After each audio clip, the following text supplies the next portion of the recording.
Hey everybody, today's video is going to be about picking the correct wire type for the type of installation that you're doing. Whether it's a ceiling fan, a vanity light, or if you're putting in some new receptacles or replacing an old receptacle for your stove or your dryer, whether it's 120 or 240. These all use different types of wires, and maybe you're going to be burying it, maybe it's going to be underground in a conduit. Those all take very specific types of wires, and I see too many times people pick the wrong wires for their application. So this is just going to be a very basic video picking the correct wire type for the application. So it's going to be very basic, and here we go. So this is the type of wire most people are familiar with. This is most people call it Romex. It's a brand name. It's actually a non-metallic sheathed cable. It's a very common type of cable. This would be a 14 gauge, be a 14-2. But if this had three 12 gauge wires in it, then it would be a 12-3. But this is a 14-2. This is the most commonly seen type of wiring. I see a lot of people use this in the wrong place. This is most commonly used in lighting applications. But let's move on to our other types of wires.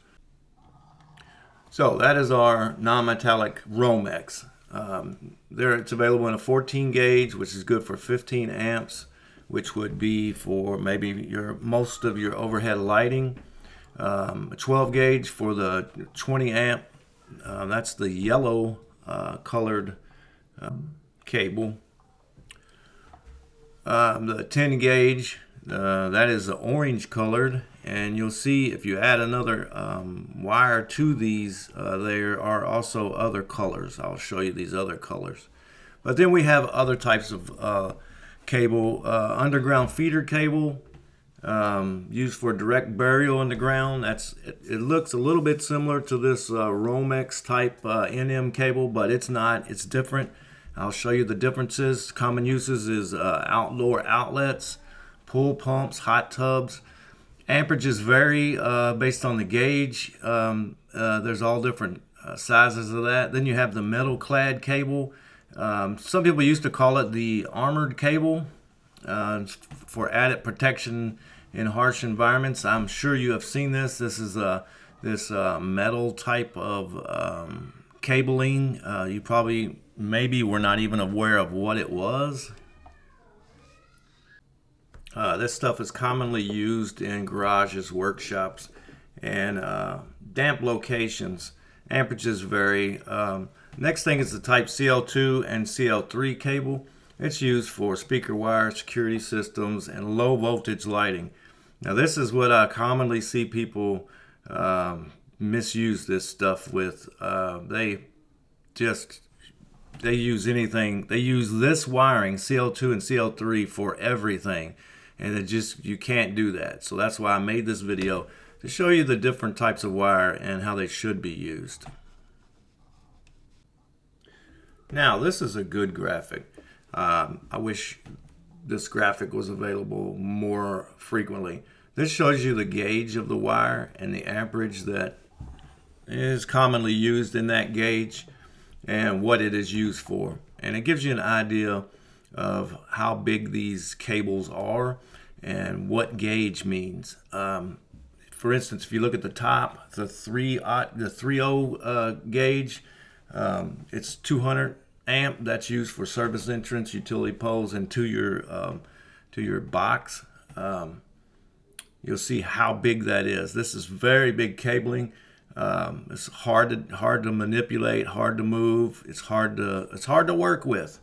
And as you see, as it goes down and you get down into the 6 gauge, that's where you get into stuff that's more familiar with in use in your house. For instance, appliances. This would be the size wire that would be used to maybe run the wires for your stove, electric stove. Now, if you notice, As the list goes down and the amperages get smaller, the cable size actually gets smaller, but the number gets larger. That's a mistake a lot of people have. They don't understand that the larger the number, for instance, a 14 gauge wire would be the smallest that you could use inside of a house doing any kind of house installation, because 14 is the smallest you can use.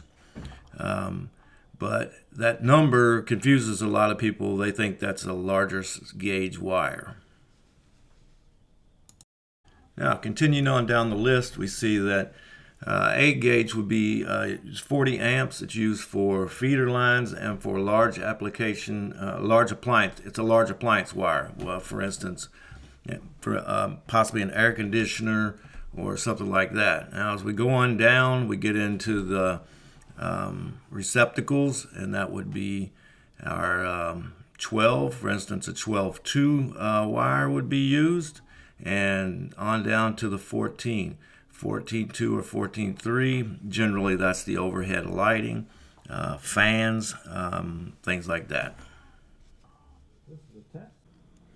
Generally, the type of cable that homeowners will be mostly associated with will be the 14.2 and the 12.2.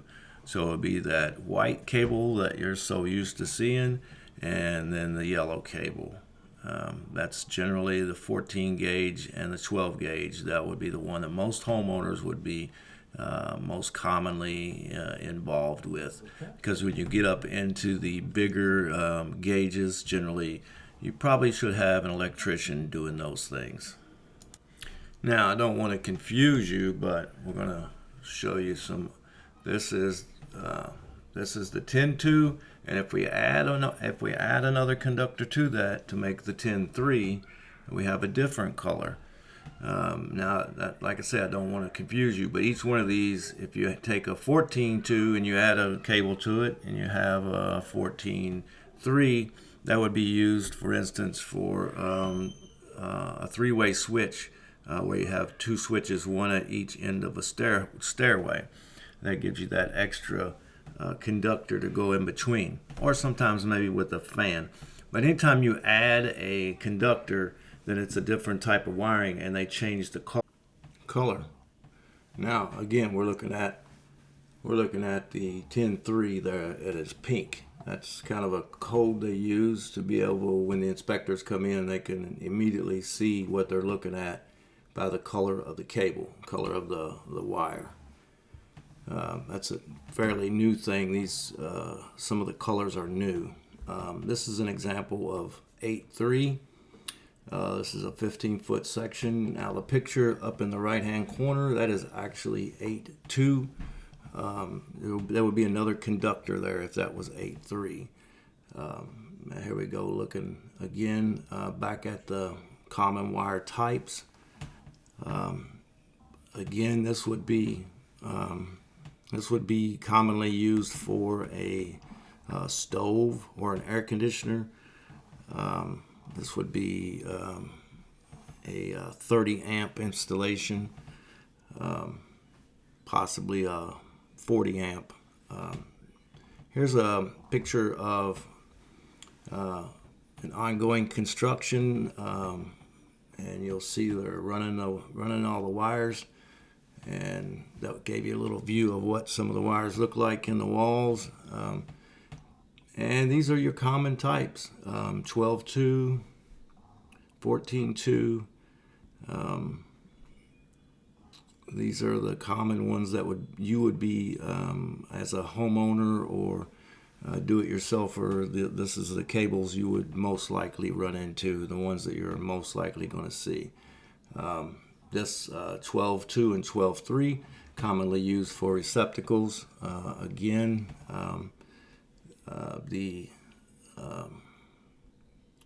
Now we're looking at a 30 amp receptacle, generally for 240 volt. This would generally be for a dryer. This would be a 4-wire system. here's another. This is an example of a 3-wire system with a 30 amp. Now notice it is both of those are 30 amp. They have different receptacles. This is a kind of a big problem with dryers now. There are various different types of receptacles that people have on their walls, and when they get their dryer, they need to change the cord from the dryer to match the receptacle that they have behind their unit. So that would the most common thing to do is to change the wire on the dryer rather than change the wire on the receptacle. Change the receptacle. So now here's a look at the direct burial. This is 12-2. It comes in all the different sizes, but this is not like the standard Romex. These wires, these conductors are molded into the plastic. They're not individual. They're molded into the plastic. They're very different. Even though from this angle they look alike, they are very different, and this is for a specific application. Now back to the graphic. We're down at the metal clad cable, what used to be called the armored cable. This is used for added protection in harsh environments. This stuff requires special fittings to go into your junction boxes, and requires strapping. You'll have to check your local code for that. I know in my local code, if you use, for instance, a 6-foot whip on these metal-clad installations, you don't have to use strapping on that 6-foot whip. So you'll have to check your local code for all those types of issues. Now, these can make for very good, easy installation for if you're doing numerous lighting fixtures. You could buy these pre-made whips, and these they just pop right into your metal boxes, your junction boxes, and makes for a really nice, good, clean installation.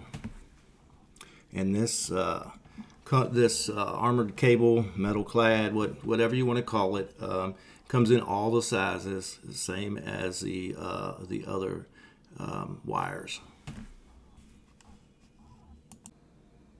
Now, something I've been asked to mention in the video is if you're doing this yourself, if you're a do-it-yourselfer and you're not pulling permits or whatever, at least do it. Check your local code. You should always pull permits where that is applicable. But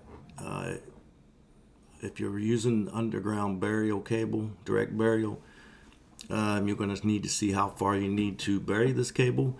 And it's a good idea either way to lay a section of caution tape along this cable as you're burying it. Bury this section of caution tape so that if somebody is digging in this area, hopefully they will hit this caution tape before they get into the cable and cause issues for them or for you. So it's a good idea and it may be required in your area to bury this caution tape at a certain depth so that someone will run into that before digging into your cable. Now here's a look at an appliance cable. This would be a 3-wire. Now what we're going to look at, different types, and if you notice, this is a 4-prong. This is a range power cord, 50 amp, and look, it's for houses built before July 1st, 1996. And this is also a range power cord. Now this is for a house built before July 1st, 1996. Notice on this cord, notice this little L shape.